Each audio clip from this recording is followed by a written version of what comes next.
के क्लास के सेशन में हम लोग क्या पढ़ने वाले हैं, कॉन्स्टिट्यूशनल डेवलपमेंट का सेकंड पार्ट, जिसमें मैं डिस्कस करने वाला हूं आप लोगों के साथ क्या, तो हम लोग रिवॉल्ट ऑफ 1857 के बाद जो भी गवर्नमेंट ऑफ इंडिया एक्ट वगैरह वगैरह इंडिया में आया, उन सब के बारे में आज हम लोग बात करेंगे। ठीक, तो थोड़ा सा रिकैप कर देता हूं मैं। हम लोग पढ़े थे व्हाट इज कॉन्स्टिट्यूशन।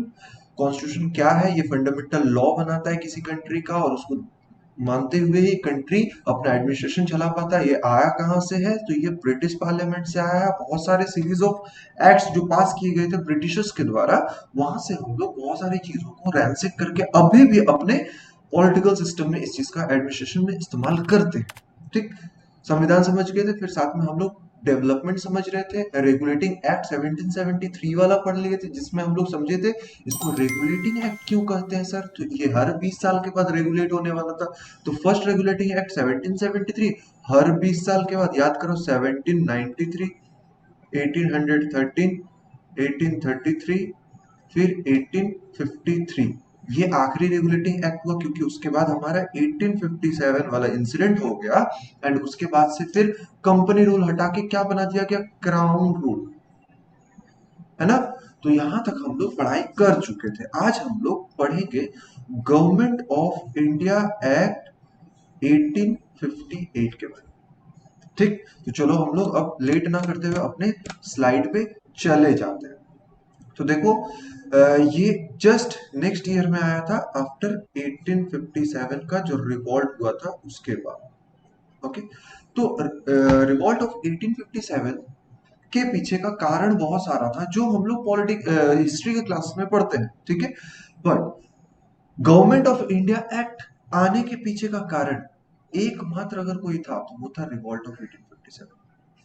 ठीक, अब रिवॉल्ट ऑफ 1857 खत्म होने के बाद जो गवर्नमेंट ऑफ इंडिया एक्ट आया, तो यहां पे ये पूछा जा सकता है कि वो पहला एक्ट कौन सा था जो क्राउन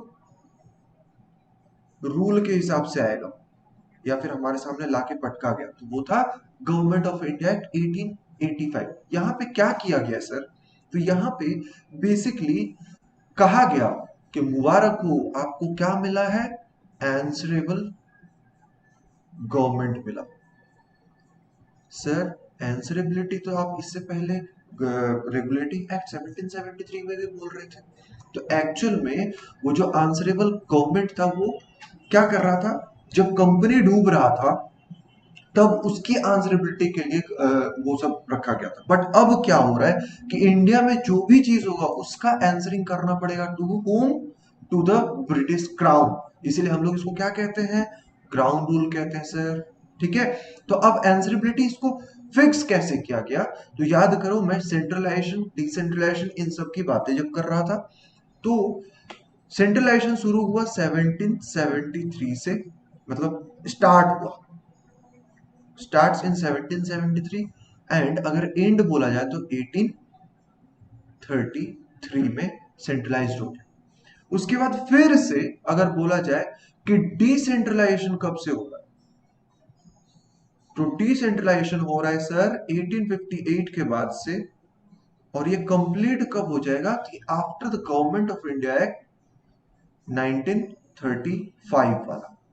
तो इस ईयर के राउंड में हम लोग डिसेंट्रलाइजेशन को कंप्लीटली ऑब्जर्व कर पाएंगे। डिसेंट्रलाइजेशन क्या है, तो distribution of power to the lower levels.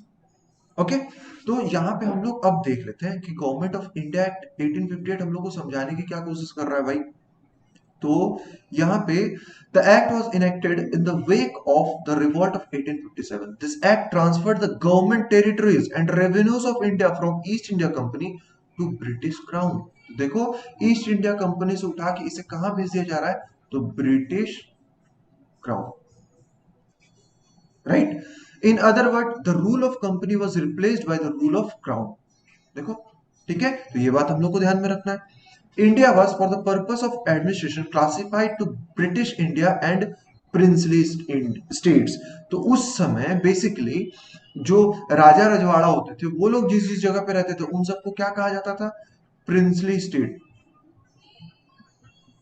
ठीक, प्रिंसली स्टेट्स। और जहां पे अंग्रेज लोग रहते थे उसको कहते थे British India.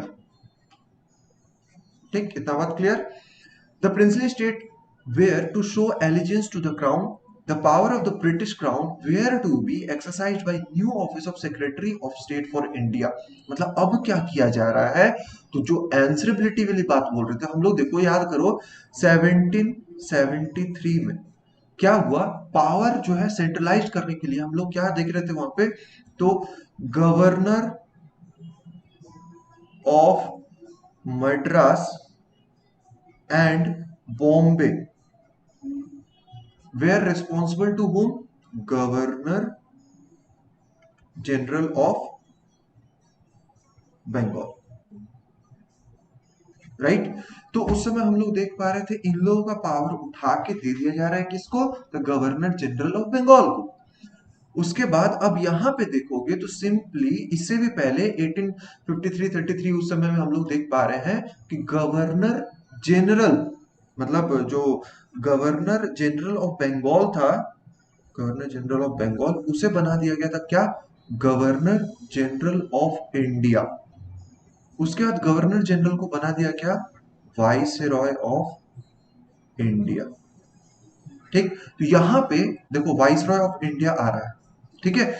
The secretary of state was a member of British cabinet, he was assisted by the Council of India, having 15 members, he was vested with complete authority and control over Indian administration through the Governor General as his agent. He was responsible ultimately to the Parliament. The Governor General was made the Viceroy of India. Lord Canning was the first Viceroy of India. तो यहाँ पे different question पूछा जा सकता है हम लोग से, like who was the first viceroy of India, तो हम लोग को याद रखना है लॉर्ड कैनिंग के नाम के बारे में, ठीक। उसके बाद इन्हें क्या बना दिया गया था, इन्हें बना दिया गया वाइसरॉय। अब पहले आंसरेबिलिटी को थोड़ा सा हम लोग समझ जाते हैं। देखो क्या हो रहा था, बाकी सब हर प्रोविंस के क्या थे, तो गवर्नर्स थे, ठीक। तो गवर्नर्स आंसर देते थे किसे, वाइसरॉय को। वाइसरॉय आंसर किसे देते थे, secretary of state of India को। ये किसे आंसर देते थे, तो ये ब्रिटिश पार्लियामेंट को देते थे, ओके। और ब्रिटिश पार्लियामेंट बेसिकली किसके सामने अपना पेशकश रखते थे, टू किंग और क्वीन, राजा या रानी के समक्ष रखते थे। अब जैसे ही किंग या क्वीन के समक्ष में अगर वो लोग रख रहे हैं, तो बेसिकली चला कौन रहा है, किंग और क्वीन। इसीलिए इस गवर्नमेंट को या फिर इस एक्ट को किसके तहत चल रहा है, ये क्वेश्चन पूछा जाए तो हम लोग को बोलना है ये चल रहा था HMG के तहत। फुल फॉर्म, हिज और हर मैजेस्टीज गवर्नमेंट, ठीक। तो यहां से HMG शुरू हो जाता है इंडिया में by the proclamation of king और क्वीन, वहां पे जो भी थे उसे, ठीक। नेक्स्ट, उसके बाद अभी तक देखो क्या हो रहा है कि गवर्नमेंट ऑफ इंडिया एक्ट वगैरह आ रहा है, लेकिन इंडिया के लिए सोचो कब से आया, हम लोग शुरू कब से किए थे, 1600 ईस्वी से। 1600 से हम लोग कहां तक पहुंच गए, 1861। इससे पहले हम लोग क्या पढ़े, 1858। तो 1858 तक पहुंच गए, और हम लोगों को अभी तक मतलब इंडियंस को ज्यादा इंक्लूड नहीं किया जा रहा था। बेसिकली इंडियंस इंक्लूड कब हुए सर, तो इंडियन इंक्लूड हुए 1861, 1892 एंड 1909 का इंडियन काउंसिल एक्ट हुआ। तब इंडियंस का धीरे धीरे इंक्लूजन बढ़ गया in all these law making processes, ठीक। देख लेते हैं इंडियन काउंसिल एक्ट हम लोगों को क्या बोल रहा है।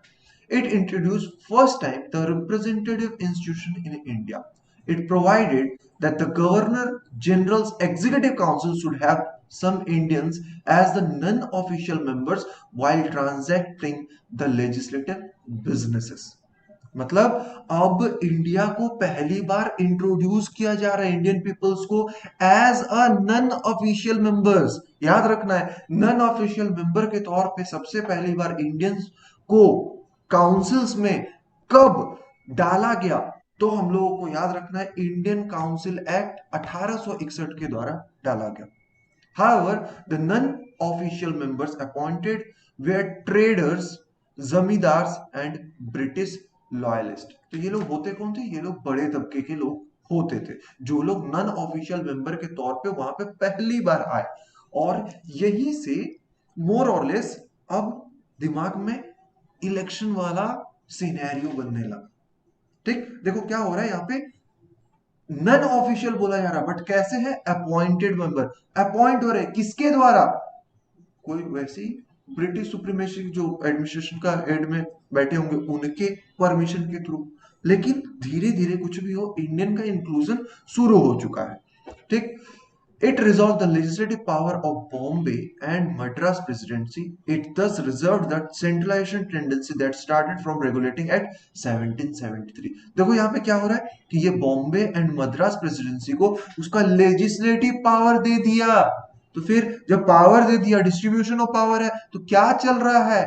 डिसेंट्रलाइजेशन चल रहा है सर। ठीक है, तो डिसेंट्रलाइजेशन हम लोग देख पा रहे हैं, यहाँ पे पावर देना शुरू कर दिया गया है।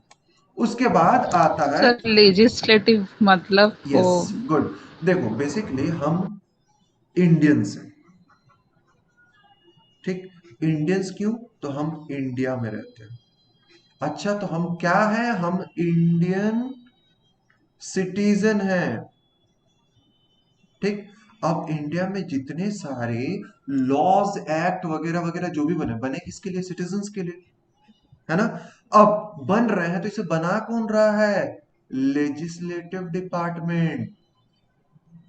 ठीक, अब वो जो कानून बना पार्लियामेंट में बैठ के या विधानसभा में बैठ के, वो सिटीजन्स तक कैसे पहुंचेगा? एग्जीक्यूटिव उसमें मदद करेंगे। मतलब जितने सारे गवर्नमेंट ऑफिशियल्स हैं, ठीक, अब ये अच्छे से काम कर रहे हैं कि नहीं, ये अच्छे से काम कर रहे हैं कि नहीं, या ये अच्छे से काम कर रहे हैं कि नहीं, इसको भी तो देखने के लिए कोई चाहिए ना। तो उसके लिए रखे हम लोग जुडिशियरी। ठीक, अब समझ में आया लेजिस्लेटिव क्या है? लेजिस्लेटिव मतलब कानून बनाने की क्षमता। ठीक, तो जो हमारे मंत्रिमंडल में है, सभी कोई कैसा पावर पोजेस करता है? तो लेजिस्लेटिव पावर। Okay, okay. हाँ। तो यहाँ पे हम लोग देख पा रहे हैं कि लेजिस्लेटिव पावर जो है अब दे दिया गया to home? To the governor of Bengal, sorry, Bombay and Madras. ठीक, उसके बाद क्या देखते हैं? हमारा 1892 वाला इंडियन काउंसिल एक्ट। क्या होता है इसमें सर चेंजेस? देख लेते हैं हम लोग। तो इसमें देखो, the act provided for the first time the establishment of an elected legislative council. यहां देखो, अब इलेक्टेड हो गया, पहले क्या था? अपॉइंटेड था। राइट, अपॉइंटेड बदल गया elected legislative council at the provinces. Provinces में भी ये हम लोग को देखने को मिल रहा है। The members were to be elected by the municipalities, merchant bodies, universities. तो 1892 में हम लोग यहाँ पे मेंबर जो आ रहे थे, कहाँ कहाँ से आ रहे थे? म्युनिसिपैलिटी से आ रहे थे, मर्चेंट बॉडी से आ रहे थे, एंड यूनिवर्सिटी से आ रहे थे। सेम एज अगर हम लोग से पूछा जाए 1861 में कहां से आ रहे थे, तो ट्रेडर्स आ रहे थे, जमींदार आ रहे थे, एंड ब्रिटिश लॉयलिस्ट आ रहे थे। ठीक, तो ये डिफरेंसेस भी पूछा जाता है, ध्यान में रखना पड़ेगा। The legislative council at the centre was to be constituted by members elected by the provincial council.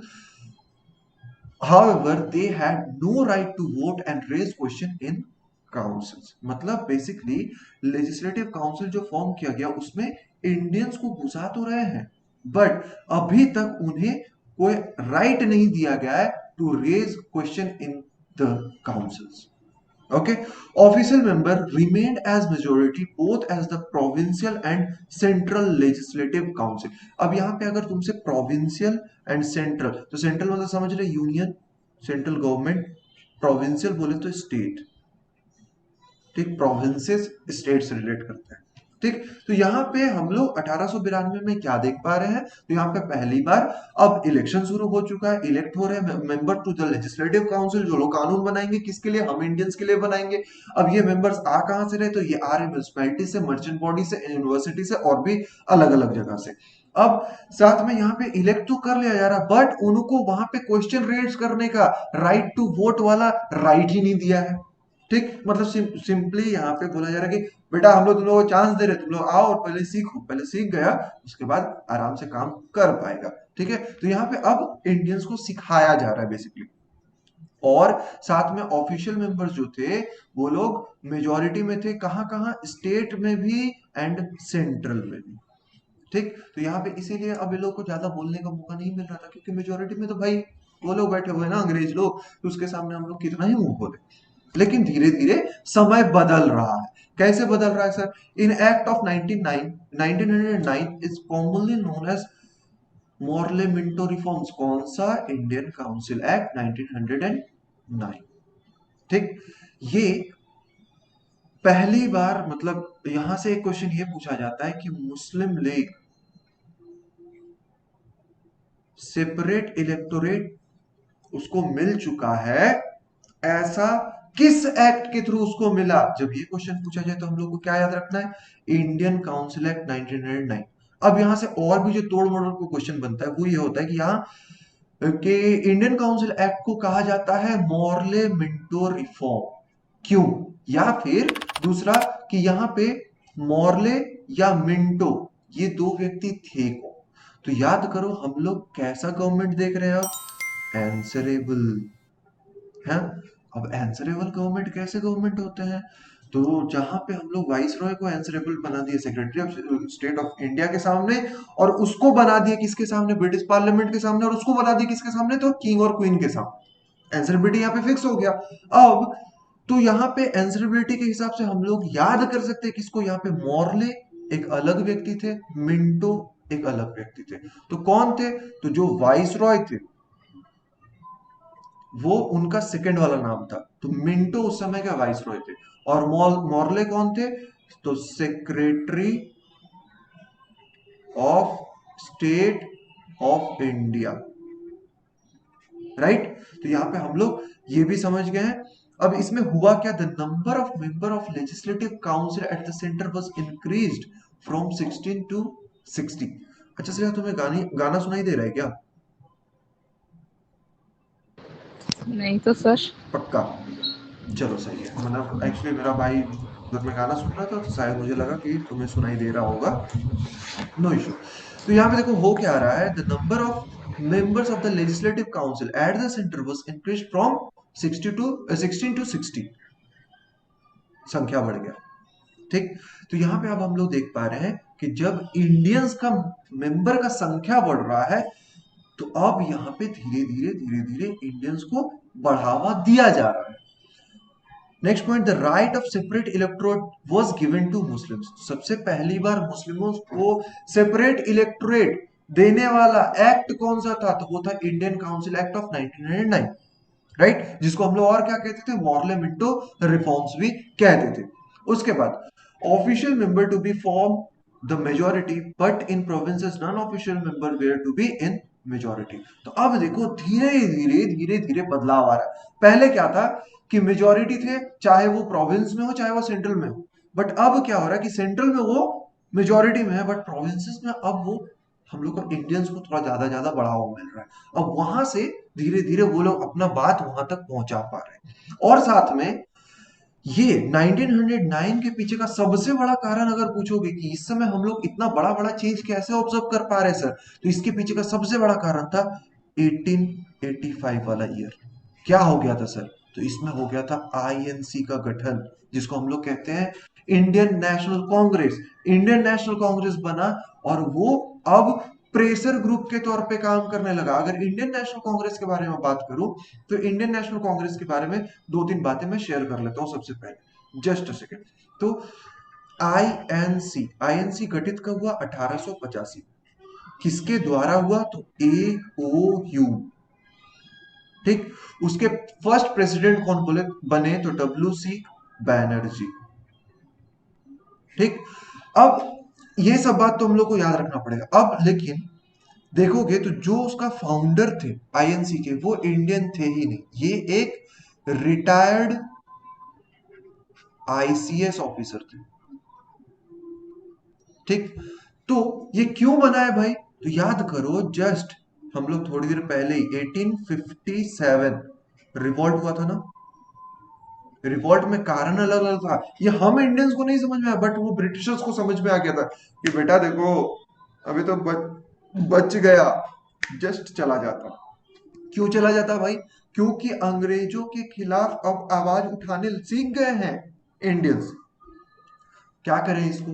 देखो, हर जगह से आवाज उठ रहा, मतलब कुछ लोग के मन में ऐसा कुछ हो जा रहा है, रह जा रहा है, जिसके वजह से मन में गुस्सा आ जा रहा है। अब उस गुस्सा को अगर हम लोग जान लें तो हम लोग ऐसा गुस्सा से फिर बच सकते हैं। गुस्सा को जानेंगे कैसे? हम लोग एक ऑर्गेनाइजेशन बनाते हैं जिसके थ्रू क्या होगा कि वो बात उठ के हम तक पहुंचेगा।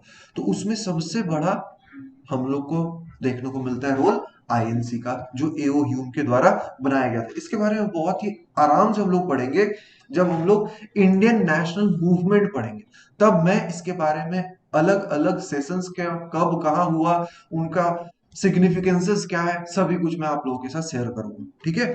तो यहाँ पे बेसिकली हम लोग देख पा रहे हैं कि 1885 में आईएनसी का गठन हुआ, उसी की वजह से ये प्रेशर क्रिएटिंग ग्रुप बना, और प्रेशर क्रिएटिंग ग्रुप बना तो ये अपना बात ब्रिटिशर तक पहुंचाने लगा। और पहुंचाने लगा उसी के वजह से हम लोग इंडियन काउंसिल एक्ट, और यहाँ पे नंबर जो बढ़ता हुआ देख पा रहे हैं ना, तो सबसे बड़ा कारण वो है। ठीक, साथ में इसी में और एक इवेंट हुआ था, मुस्लिम लीग अलग हो गए थे, सेपरेट इलेक्टोरेट बना लिए थे फ्रॉम इंडियन नेशनल कांग्रेस। उसके बाद official members were to form the majority, but ये तो हम लोग पढ़ चुके हैं। Next, two Indians were nominated to the council of secretary of the state for Indian affairs. The viceroy was empowered to nominate one Indian member to his executive council. Satyendra Prasad Sinha became the first Indian to join Viceroy's Executive Council। तो यहाँ पे ये question पूछा जाता है कि कौन से एक्ट के द्वारा वाइसरॉय जो है वो अपने एग्जीक्यूटिव काउंसिल में आदमी को इंक्लूड कर सकते थे। तो वो एक्ट था इंडियन काउंसिल एक्ट 1909, जिसको हम लोग मोगले मिंटो रिफॉर्म्स भी कहते हैं, और वो व्यक्ति थे सत्येंद्र प्रसाद सिन्हा। ठीक, नेक्स्ट, उसके बाद आता है the government of India act 1909, और यहां से काफी कुछ बदल जाता है। क्यों बदल जाता है सर? हम लोग कब से पढ़ रहे हैं? हम लोग पढ़ रहे हैं 1773 से लेके अभी तक, हम लोग लास्ट 1909 तक पढ़ लिए। तो यहाँ पे तकरीबन हम लोग देख पा रहे हैं लगभग 150 साल है। तो सर इस 150 साल में ऐसा क्या नहीं हुआ, और यहाँ पे ऐसा 1919 से लेके 1947 के बीच में ऐसा क्या हो गया कि हम लोग इंडिपेंडेंट तक पहुंच गए? कहां से कहां पहुंचे हैं? तो हम लोग देखो अभी क्या बने हैं, कॉलोनी। सेंट्रलाइज थे ना, कॉलोनी बने थे, वहां से हम लोग डोमिनियन स्टेट पे बने, डोमिनियन स्टेटस हम लोग को दिया गया। फिर वहां से हम लोग पहुंचे कहां, इंडिपेंडेंट स्टेटस पे। ठीक, तो यहाँ पे सबसे पहले हम लोग कॉलोनी समझ लेते हैं। तो कॉलोनी क्या होता है? कॉलोनी हम लोग उस पर्टिकुलर टेरिटरी को बोलेंगे जिसे मिलिटरीली नहीं, पॉलिटिकली एंड इकोनॉमिकली अपना स्लेव के हिसाब से बना दिया गया है। ठीक, तो कॉलोनी क्या है सर? तो जहां पे हम लोग इकोनॉमिकली एंड पॉलिटिकल जो भी चेंजेस है वो करने का ताकत अगर अपने हाथ में हम लोग रख लिए, तो हमसे बिलोंग करने वाला वैसा छोटा सा जो भी टेरिटरी होगा क्या कहलाएगा, हमारा कॉलोनी कहलाएगा। अब डोमिनियन स्टेटस क्या है सर? तो डोमिनियन स्टेटस वो होते हैं जहां पे basically economic and political completely दूसरे के हाथ में नहीं रहेगा। इंडिपेंडेंट क्या है? तो ये हम लोग जानते हैं, हम लोग इंडिपेंडेंट है, आजाद है। ठीक, तो गवर्नमेंट ऑफ इंडिया एक्ट 1919 के बाद से लेके ऐसा क्या हुआ? तो हुआ इंडिया में आ गए महात्मा गांधी। ठीक, जैसे महात्मा गांधी आते हैं तो ये क्या करते हैं, हम लोग को रोड मैप दे देते हैं। किसका? तो road map to the Indian constitution तक हम लोग कैसे पहुंचेंगे, यहाँ पे रोड मैप हम लोग को सुझा दिया जाता है बाय महात्मा गांधी, और हम लोग उसी उन्हीं के आइडियाज की मदद से हम लोग अपने इंडिपेंडेंट स्टेटस तक पहुंच पाते हैं, और आज हम लोग आजादी से बात कर रहे हैं। ठीक, उसके बाद देखो जो 1909 में जो शुरुआत हुआ था सेपरेट इलेक्टोरेट का बाय किसके द्वारा? मुस्लिम। अब यहाँ पे गवर्नमेंट ऑफ इंडिया एक्ट 1919 में इसको बढ़ा दिया गया किनके किनके में? Sikh, Indian Christian, Anglo Indian, Europeans तक। ठीक, अब इन सबको भी क्या दे दिया गया? सेपरेट इलेक्टोरेट दे दिया गया। और पहला वाला लाइन में क्या है? The act of 1919 embodied the reforms recommended in the report of the Secretary of State of India Edwin मॉर्क एंड द, ये कौन थे? सेक्रेटरी ऑफ स्टेट थे। कौन? मोन्टेग्यू, एडविन मोन्टेग्यू, ये थे कौन? Secretary of state of India. And उस समय के वाइस रॉय कौन थे? तो थे वो चेम्सफोर्ड। इसीलिए इसे कभी कभी, कभी कभी नहीं, हमेशा कहा जाता मोन्टेग्यू चेम्सफोर्ड रिफॉर्म्स। ठीक, तो याद करो मॉर्ले मिंटो रिफॉर्म से हमें क्या मिला था? तो हम लोग देख पाए थे वहां पे इंपॉर्टेंट इवेंट ये हुआ था कि मुस्लिमों को सेपरेट इलेक्टोरेट मुस्लिम लीग को मिल गया था।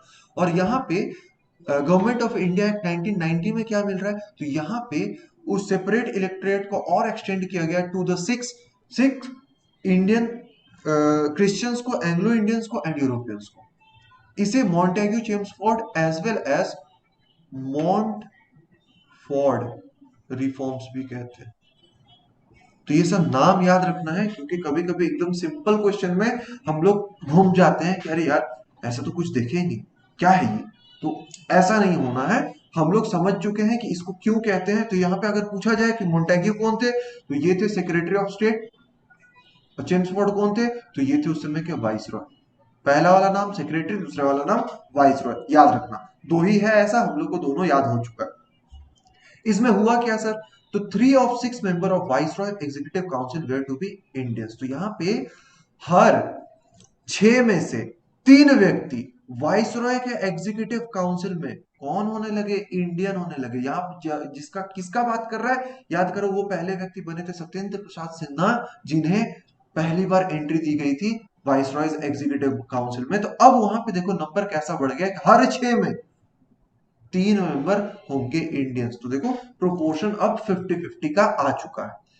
The act also provided for a high commissioner for India who resided in London representing Indian in Britain।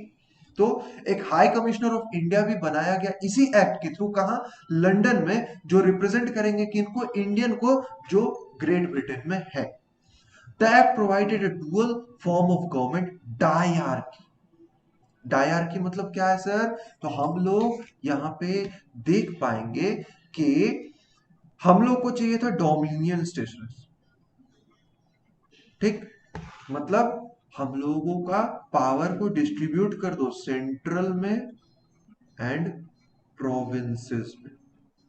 ठीक, यही हमारा बेसिक डिमांड था। बट मांगे डोमिनियन, दिया क्या? डायआर्की। क्या है सर? तो डायआर्की में बेसिकली यहाँ पे देखो, in such province control of some areas of government the transfer list were given to government of India minister nominated by governor and answerable to the provincial council। The transferred list include agriculture, health and education। So basically dominion मांगे, दिया क्या? Dyarchy. Dyarchy कैसे समझ में आ रहा है? तो यहाँ पे वो लोग मतलब क्या कर रहा है, देखो हम लोग बोल रहे हैं कि जो भी कानून वानून बनाने वाला चीज है हम लोग को दे दो। दे रहे बेटा, दे रहे, रुको। कैसे दे रहे सर? एक काम करते हैं, हम लोग इसको बांट देते हैं। किसको बांट देंगे सर? कि जो भी लिस्ट है उसको बांट देते हैं। मतलब कौन सा सर? कि तुम्हारा क्या पावर है, मतलब बीइंग अ स्टेट गवर्नमेंट तुम्हारा क्या पावर है वो तुम्हें बता देंगे, और बीइंग अ सेंट्रल गवर्नमेंट मेरा क्या पावर है हम तुमको बता देंगे, तो हम लोग को समझ में आएगा। अच्छा सर, ठीक है। तो लेकिन एक क्राइटेरिया ये है कि हम लोग पावर को 2 लिस्ट में बांटेंगे। एक कहलाएगा ट्रांसफर्ड और एक कहलाएगा रिजर्व। ठीक, तो रिजर्व लिस्ट कैसा है सर? वैसी लिस्ट जो मिनिस्टर के कंसेंट में आए उसे हम लोग कहेंगे रिजर्व लिस्ट। वैसे लिस्ट जो मिनिस्टर के कंसेंट में ना आके भी पास हो जाए उसे कहेंगे ट्रांसफर्ड लिस्ट। अब देखो यहाँ पे क्या है, मिनिस्टर कौन बन रहे? अंग्रेज। अब इंडियंस अपना बात पहुंचाए वहां पे गलत बात, रिजेक्ट करो। तो वहां पे अब देखो ये अधिकार अपने हाथ में रखे, इसीलिए मांगा गया डोमिनियन, मिला डायआर्की। ये कहां से समझ में आता है? ये यहां से समझ में आ रहा है, क्योंकि ये लोग लिस्ट को डिफर कर दिए ट्रांसफर्ड एंड रिजर्व्ड में। ठीक है, तो ट्रांसफर्ड लिस्ट में बेसिकली हल्का फुल्का बातें रखे, जैसे एग्रीकल्चर, हेल्थ, एजुकेशन। बाकी मिलिट्री वगैरह इन सबको किस में रख लिया? रिजर्व लिस्ट में रख लिया। ठीक, लेकिन अभी भी प्रेशराइजेशन चल रहा है और बहुत ज्यादा चल रहा था।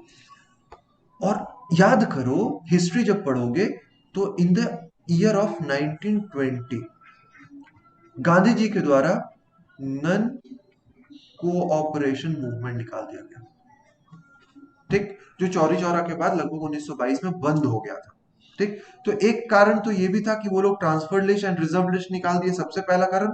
और दूसरा, 1919 में ही एक इंपॉर्टेंट इवेंट हुआ था जिसको हम लोग कहते हैं Jallianwala Bagh event, massacre. Jallianwala Bagh massacre. तो ये हुआ था 1919 में 13 अप्रैल को। तो इसके वजह से भी बहुत गुस्सा था और गांधी जी क्या किए थे? नॉन कोऑपरेशन मूवमेंट निकाल दिए थे। और उसके वजह से फिर परेशान किया जाने लगा उन लोगों को कि नहीं यार, हम लोग को डायरकी नहीं चाहिए, हम लोग को डोमिनियन नहीं चाहिए, हम लोग को डोमिनियन नहीं चाहिए। ठीक है, उसके बाद धीरे धीरे धीरे धीरे और आगे कहानी बढ़ता है। क्या बढ़ा? तो देखो, बात हुआ था कि 1919 में, अब अगला 10 साल बाद मतलब 1929 में हम लोग इस एक्ट को रेगुलेट करेंगे, ऐसा ब्रिटिशर बोले। लेकिन देखोगे इसके बाद आता है साइमन कमीशन। तो साइमन कमीशन क्यों आ रहा है सर? 1927 में आ जा रहा है। मतलब 2 साल पहले ही आने वाला कब था? 1929 में, लेकिन 2 साल पहले ही आ गया। क्यों आया सर? तो ये इंडियंस के लिए कुछ रिफॉर्म्स बनाने वाले थे, लेकिन इसका बॉयकॉट कर दिया गया। Simon go back. क्यों किया गया?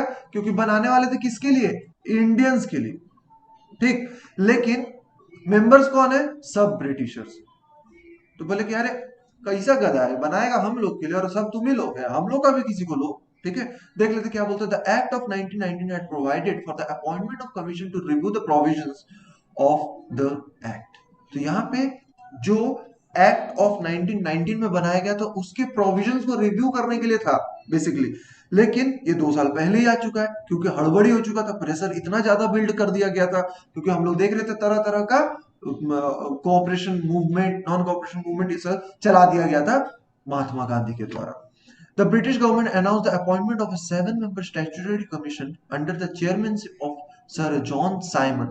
All the member of the commission were British, and hence all the parties of India boycotted the Simon Commission। तो क्यों साइमन कमीशन को बॉयकॉट किया गया था? तो क्योंकि उसके मेंबर इंडियन थे ही नहीं। साइमन नाम के थे, जो इसके चेयरमैन थे, उन्हीं के नाम पे इसे कमीशन रखा गया था नाम से। ठीक है, उसके बाद the commission submitted its report इन 1930, जिसके बाद हम लोग राउंड टेबल कॉन्फ्रेंस देखते हैं। ये सभी हिस्ट्री का पार्ट है, हम लोग हिस्ट्री में अच्छे से बात करेंगे, फिर भी मैं बताता चल रहा हूं ताकि हम लोग बिठा पाए अपने दिमाग में कि कौन से इंसिडेंट के साथ कौन से इंसिडेंट लिंक्ड है।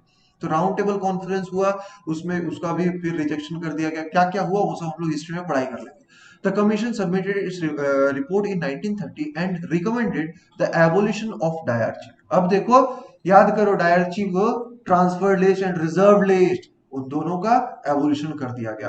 Extension of responsible government in the provinces, establishment of federation of British India and princely states, continuation of communal electorate and so on.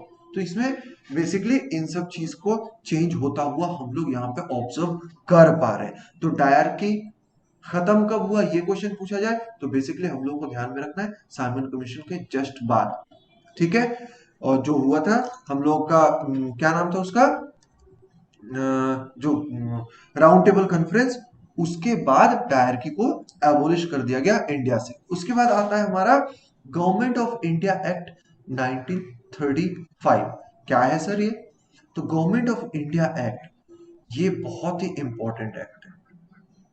ठीक, क्यों इंपॉर्टेंट है? तो यहाँ पे पहले हम लोग पढ़ेंगे, उसके बाद जो भी इंपॉर्टेंट बात है वो मैं बताता हुआ फिर हम लोग आगे बढ़ जाएंगे।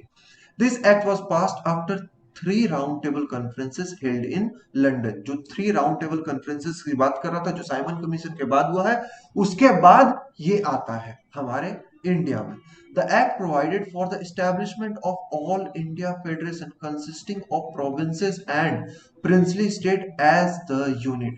तो यहाँ पे पहली बार ऑल इंडिया फेडरेशन बनाया गया, मतलब बनाया नहीं गया, फेडरेशन की बात की गई, लेकिन क्राइटेरिया जानते हो क्या रख दिया गया?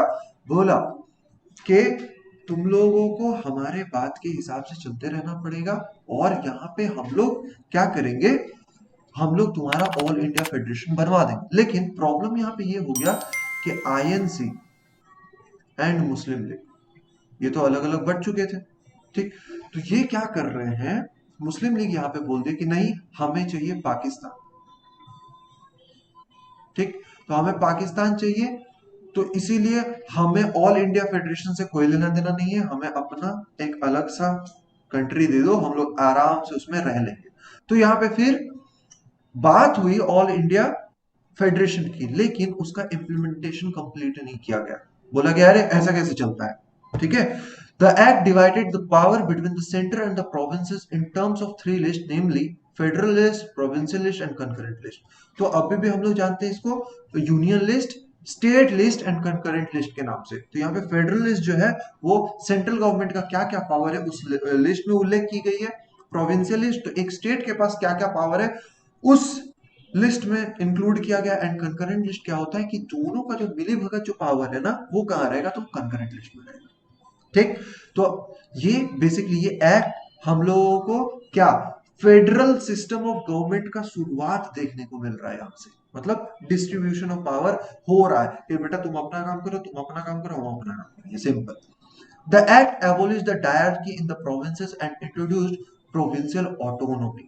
अब provincial autonomy क्या है, तो प्रोविंस मतलब वो छोटे छोटे जो स्टेट के फॉर्म में बने थे प्रोविंस, उनका ऑटोनोमी मतलब वो अपने हिसाब से जो भी लेजिस्लेटिव उनका पावर है उसका इस्तेमाल वो करे और अपने हिसाब से कुछ कुछ वहां के लिए कानून वानून बनाए।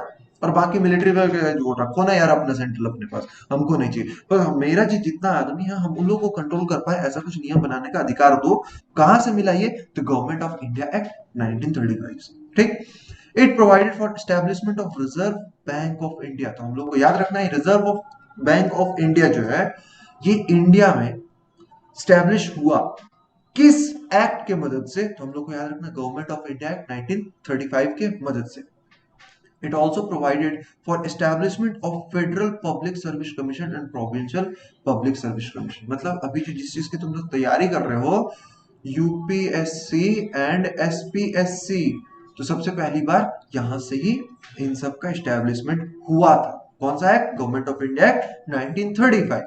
फिर introduced bicameralism in 6 out of 11 provinces. तो ये भी पूछा जाता है सबसे पहली बार बाइकैमरलिज्म। अब बाइकैमरलिज्म पूछोगे सर क्या है, तो मैं बता देता हूं। बाइकैमरलिज्म का मतलब है ऐसा सिस्टम जहां पे दो सॉरी दो हाउसेस होंगे, वो दोनों अपने में कोऑर्डिनेशन जमा के एडमिनिस्ट्रेशन को चलाएंगे।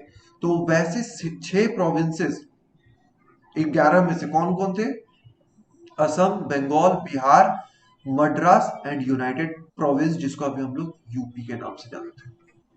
ठीक, तो याद रखना है इन सब नाम को भी कि कौन सा कब मतलब प्रोविंस के हिसाब से किसको बाइकैमरलिज्म दिया गया, कौन से एक्ट के द्वारा दिया गया।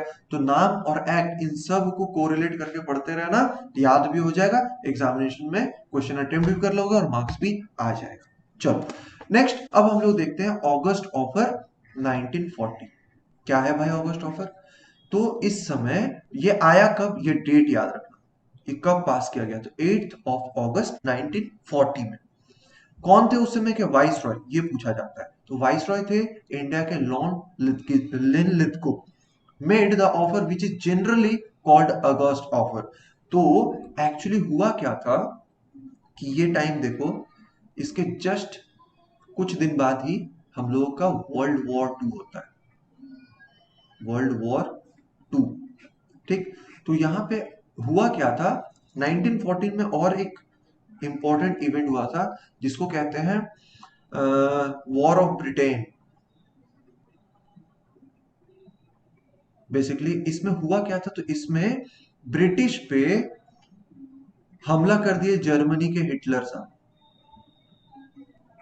ठीक, अब वो जैसे हमला किए तो यहाँ पे लॉन लिथगो ये व्यक्ति क्या कर रहे हैं, बिना पूछे उछे बोल दिए कि बेटा इंडिया को भी इसमें घुसा दो। अरे ऐसा कैसे होगा भाई। After the war a representative Indian body would be set up to frame a constitution for India. Viceroy's executive council would be expanded without delay. तो वादा क्या किया गया उसके अगेंस्ट में, मतलब बिहाफ में किया, आओ तुम लोग मेरे साथ इसमें लड़ाई में योगदान दो।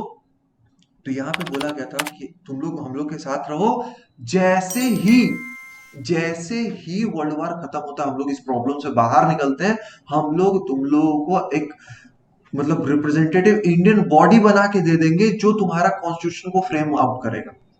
ठीक, तो ये जो ऑफर रखा गया था इन फ्रंट ऑफ उन लोगों के सामने, इस ऑफर को कहा जाता है क्या? August offer. The minorities were assured that the government would not transfer power to any system of government whose authority is directly denied by large powerful element in Indian national life।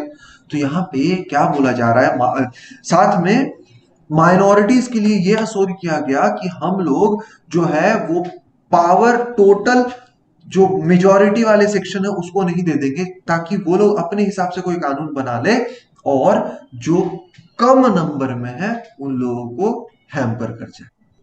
ठीक, तो ये चीज था अगस्त offer में। उसके बाद आता है क्रिप्स मिशन 1942 में। मतलब अगस्त ऑफर में वो लोग मना किए किसको? वो जो लॉर्ड लिथलिथगो के द्वारा जो बुलाया जा रहा था उस चीज को मना किए। उसके बाद वो लोग जब भेजे, उसके बाद उधर से एक क्रिप्स मिशन 1942 में आता है। यहाँ पे क्या बोल रहे हैं भाई? In March 1942 Sir Stafford Cripps, a member of British cabinet, came with a draft declaration on the proposal of British government. These proposals were to be adopted at the end of the Second World War, provided Congress and Muslim League would accept them। तो यहाँ पे अब ये proposal लाके किसके द्वारा? British government के द्वारा हमारे सामने रखा गया है।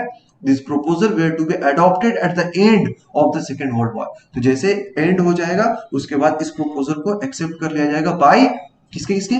Congress and Muslim league. The Constitution of India was to be framed by an elected Constituent Assembly by the Indian people. The Constitution should give Indian dominion status. There should be one Indian Union comprising all the provinces and Indian state। तो यहाँ पे वो जो कहानी मैं बता रहा था, यहाँ पे तो वो लोग बोलते हैं, मतलब देखो जब क्रिप्स मिशन आया, मतलब वो अगस्त ऑफर गया तो उधर से क्रिप्स मिशन में आता है, मतलब बेटा हम तुम्हारा सब बात मानेंगे जो तुम अगस्त ऑफर में लिखो। कहानी एक ही है कि देखो इंडिया और पाकिस्तान वाला बात मत छेड़ो हमारे पास, अगर छेड़ोगे तब हम इस चीज को नहीं मानेंगे। मतलब क्या है कि इंडिया को कंप्लीट एक इंडियन स्टेट बनाओ जो कंप्राइज करेगा बहुत डिफरेंट डिफरेंट प्रोविंसेस, बट इसे बांट के अलग कंट्री बना दोगे तब हम लोग इस चीज को अलाउ नहीं करेंगे जो अगस्त ऑफर में था। Any province or Indian state not accepting the constitution would be free to retain its constitutional position existing at that time, and with such non-acceding province, British government could enter into separate constitutional arrangement।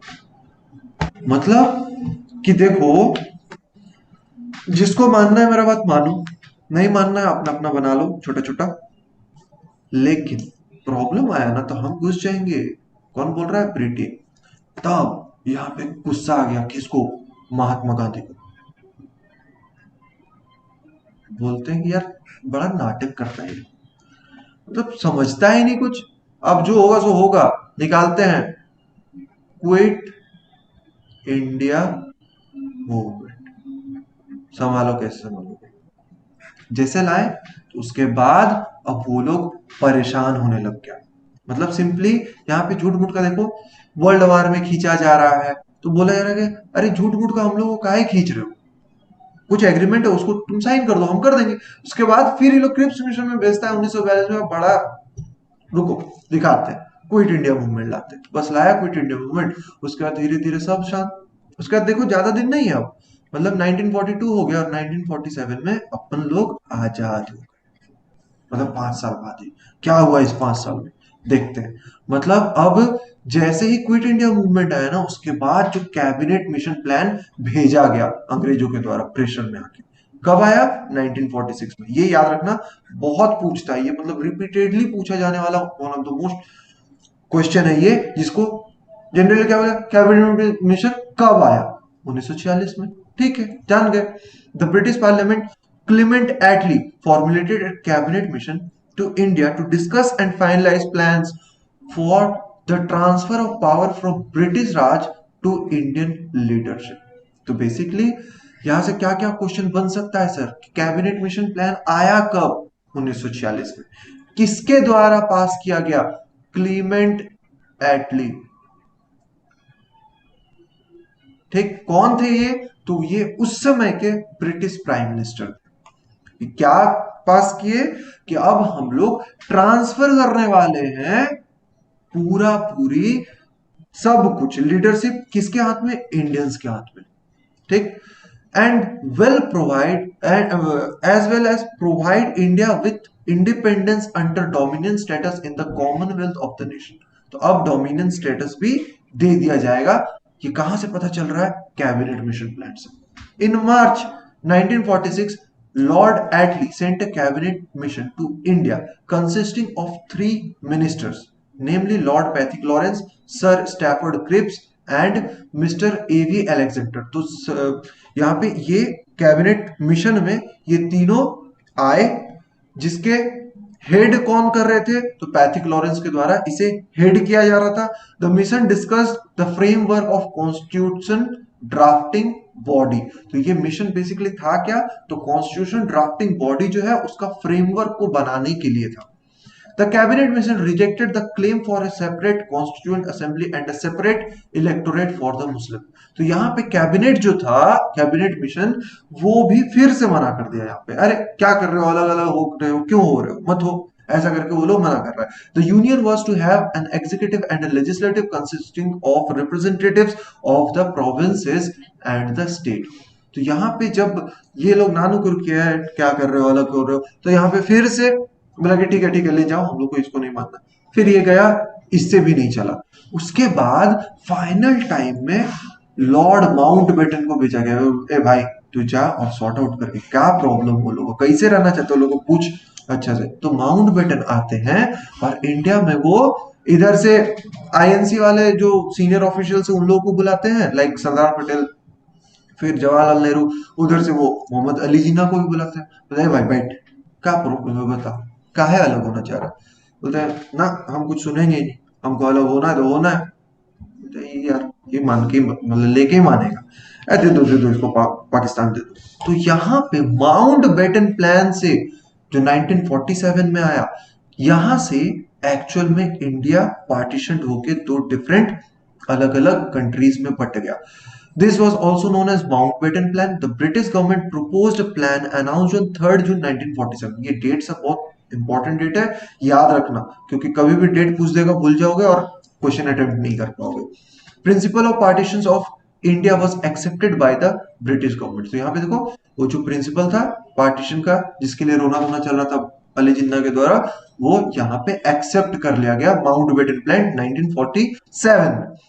Successor government would be given dominion status. तो अब जो successor governments रहेंगे, मतलब Indian government and Pakistani government, इन दोनों का अपना अपना सक्सेसर्स होंगे। Implicit right to secede from British Commonwealth. तो यहाँ पे बेसिकली कुछ राइट्स भी दिया गया जो इन लोगों को ब्रिटिश कॉमनवेल्थ में शामिल होने में काफी ज्यादा मदद किया। The Indian Independence Act 1947 was implemented on 3rd June and इसीलिए इसको 3rd जून प्लान भी कहते हैं। ठीक है, तो याद रहेगा ये सब बात। उसके बाद यहाँ पे आता है आखिरी वाला, जिसके वजह से हम लोग इंडिपेंडेंस घोषित हो गए। मतलब इससे पहले वाले में भी माउंटबेटन में भी क्या हुआ, तो अभी तक सिर्फ माउंटबेटन के द्वारा आके पूछ लिया गया, अच्छा ठीक है, हाँ मान लिया, हाँ हाँ हाँ ठीक मान गया। अब जाके फिर ब्रिटिशर के पास गया, अब ब्रिटिशर वहां पे जाके इंडियन इंडिपेंडेंस एक्ट पास किए 1947 में, जिसके तहत क्या बताया जा रहा था, Indian independence act which came into force in 18 जुलाई 1947। हम लोग आजाद कब हुए? तो 15 अगस्त 1947। लेकिन ये लोग मान कब लिया?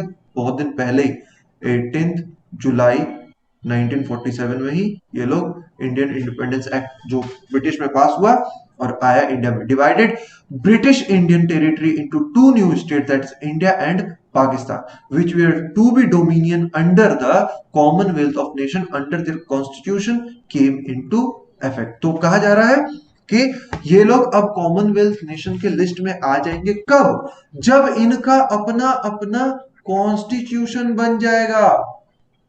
ओके, तो कॉन्स्टिट्यूशन जब तक नहीं बनता है तब तक क्या चलेगा? जो ब्रिटिशर बना के दिए थे गवर्नमेंट ऑफ इंडिया एक्ट 1935 वही चलेगा। As simple is that. यहाँ पे ये भी पूछा जा सकता है कि जब हमारा कॉन्स्टिट्यूएंट असेंबली काम कर रहा था अपना, मतलब कॉन्स्टिट्यूशन बना रहे थे वो लोग, उस समय इंटरिम कॉन्स्टिट्यूशन के हिसाब से किसे माना जा रहा था? तो वो थे गवर्नमेंट ऑफ इंडिया एक्ट 1935। ठीक है, इसको क्या कहा जा रहा था?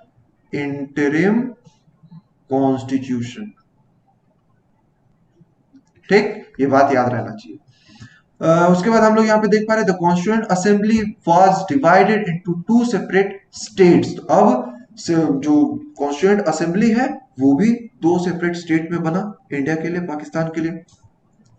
To demarcate boundary line between India and Pakistan, a commission was contributed under the chairmanship of sir Cyril Radcliffe. ये वही व्यक्ति हैं जिनके नाम के वजह से हम लोग इंडिया एंड पाकिस्तान के बीच में जो बाउंड्री देखते हैं उसे कहते हैं रेडक्लिफ लाइन। ठीक, तो ये वही व्यक्ति थे जो इंडिया और पाकिस्तान के बीच में बॉर्डर बनाए। The act abolish the office of viceroy and provided for each dominion a governor general. तो देखो, जो वाइसरॉय आया था 1858 में, अब 1947 के इंडियन इंडिपेंडेंस एक्ट के द्वारा उसे हटाया गया। ठीक, हटा के फिर से कौन सा पदवी दिया गया? तो governor general of India and governor general of Pakistan, क्योंकि दोनों अलग अलग डोमिनियन स्टेटस वाले थे, तो दोनों को अपना अपना गवर्नर जनरल बना के दे दिया गया। राइट, उसके बाद देखो क्या है, Lord Mountbatten became the first governor general of dominion India. तो इंडिया के फर्स्ट कौन थे? तो वो थे गवर्नर जनरल, मतलब इंडिपेंडेंट इंडिया के, Lord Mountbatten. Later the constituent assembly elected C Rajagopalachari as the governor general of independent India. तो इंडिपेंडेंट इंडिया का एक्चुअल में अगर इंडियन पूछा जाए, कौन से इंडियन थे जो इंडियन इंडिपेंडेंट होने के बाद वो पहले गवर्नर जनरल ऑफ इंडिया के रूप में उन्हें वो पदवी संभालने को दी गई, तो वो व्यक्ति हो जाएंगे सी राजागोपालाचारी। एंड फर्स्ट ब्रिटिश, या फिर हम लोग से अगर first governor general of independent India पूछा जाए तो हम लोग को याद रखना है किनका नाम? Lord Mountbatten. यस। ये था हमारा आज का वीडियो सेशन जिसमें मैं डिस्कस किया आप लोगों के साथ पॉलिटी का एक छोटा सा सेशन, जिसमें हम लोग सीख गए historical background of Indian constitution के बारे में बहुत सारी बातें। ऐसे ही वीडियोस के लिए मेरे चैनल को अगर आपने अभी तक सब्सक्राइब नहीं किया तो सब्सक्राइब कर लो, बेल आइकन प्रेस कर लो। मिलते हैं हम लोग ऐसे ही इंटरेस्टिंग वीडियोस में जो एग्जाम में बहुत ज़्यादा जहाँ से क्वेश्चन बनता है, पूछा जाता है। तब तक के लिए thank you, have a nice day.